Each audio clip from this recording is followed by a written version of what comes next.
is knowing oneself and studying and preparing. And one way that a person, a job applicant, can improve their interviewing skills is really through practice. You can practice with a brother or a sister or a relative or a husband, or if you don't have anyone to practice with, you can practice in the mirror. Just get in the mirror, ask yourself certain questions and respond. If you know you're deficient in certain areas, then it's up to you as an individual to improve on that. I've heard in different classes and just in general that eye contact is very important during the interview. Why is eye contact so important? This eye contact theory goes back to just generally having a conversation with a person. There's an old stereotype that says that if a person can't look at you when they're talking, that either the person doesn't know what they're talking about, or they may not be confident in what they're talking about. And in some cases, people will say a person is not being totally honest if you can't look at a person when you're talking to them. So during the interview, we encourage people to be confident and give eye contact. And when we say eye contact, we don't mean just staring at a person, but just as if you're holding a regular conversation, but you must be able to talk to people and look at them when you're discussing your qualifications. Often during an interview, before it even begins, the interviewer may ask you to tell him something about yourself. What type of response is the interviewer looking for when he asks you this question? Normally, professional interviewers, going back to what I mentioned about them realizing that a person will be nervous, that question, tell me something about yourself at the beginning of the interview, is more like an icebreaker.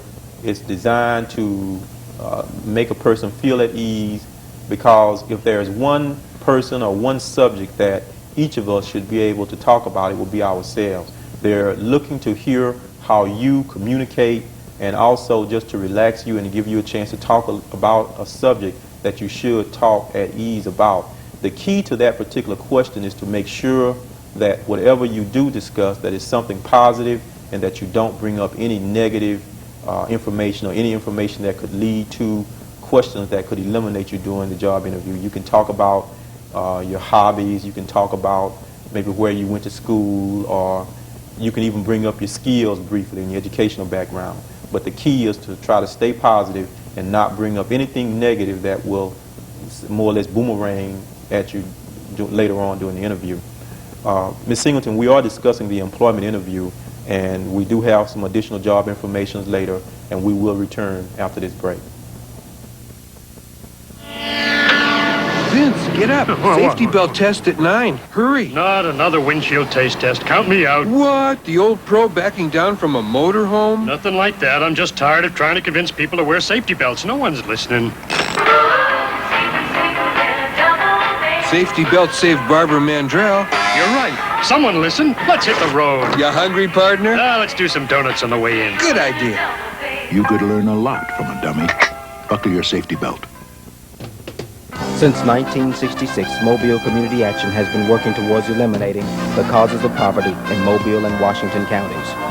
One way in which this is done is through the Energy Program, which offers weatherization assistance programs for low-income households, home energy assistance in paying heating and cooling costs for low-income families, and the home repair program. For information on these and other services provided by Mobile Community Action, call 452-4801. Welcome back to Employment Outlook 86. I'm Carnell Davis, Employment and Training Director for Mobile Community Action, along with Ms. Lisa Singleton, my assistant at Community Action, and also my co-host tonight on Employment Outlook 86. And we're discussing the employment interview and the important role it plays in personnel selection. Before we go back to the discussion, we do have some very important job announcements for those of you who are in the job market. The University of South Alabama, located in West Mobile, has several jobs open on their latest position vacancy bulletin dated July 2nd. To apply, you should apply at the